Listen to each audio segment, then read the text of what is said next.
آپ نے دیکھا کہ 14 اگست کی جو ایونٹ تھا، جو تقریب تھی، اس میں وزیر اعظم نے بات کی ہے کہ ایک دفعہ پھر مذاکرات کی، ایک ساتھ ہونے کی، استحکام پاکستان کی دعوت تمام پارٹیز کو دی ہے۔ اب اس میں کیا رائے ہے آپ لوگوں کی، اور یہ آپ کتنا مختلف دیکھتے ہیں کہ جی میثاق جمہوریت کی تو بات آپ لوگ خود کرتے تھے، اب انہوں نے استحکام پاکستان کی بات کی ہے، تو میرا خیال ہے کہ ایک اچھا انیشیٹو ہے، آپ لوگ اس کو ویلکم کرتے ہیں، لبیک کہتے ہیں؟ میں بات چیت کا حامی تھا، حامی ہوں۔ میں ہمیشہ سے یہ کنٹینشن میری رہی ہے۔ میرے اپنے لوگ بھی مجھ سے اتنے زیادہ خوش نہیں تھے جب میں بات کیا کرتا تھا، لیکن میں نے کہا because I have a firm belief کہ اگر آپ نے آگے چلنا ہے تو بات چیت کرنی پڑے گی۔ ریزسٹنس جو ہوتی ہے ریزسٹنس بھی ایکچولی فیسیلیٹیٹ کرتی ہے کنویننگ آف اے ڈائلاگ۔ تو ڈائلاگ تو ہوگا، بات چیت تو ہوگی۔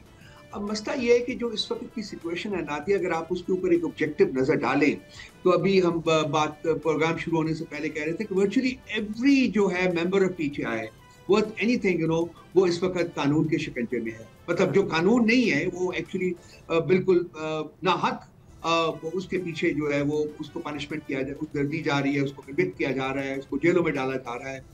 تو یہ کیا کنڈیوسو ماحول ہے بات چیت کرنے کے لیے؟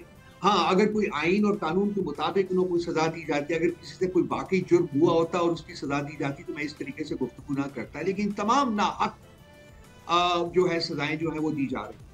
تو بات چیت ہونی چاہیے، بالکل فرسٹ آف آل پر سے میں کہتا ہوں بات چیت ہونی چاہیے، لیکن بات چیت کے لیے ماحول کو سازگار کرنا پڑے گا۔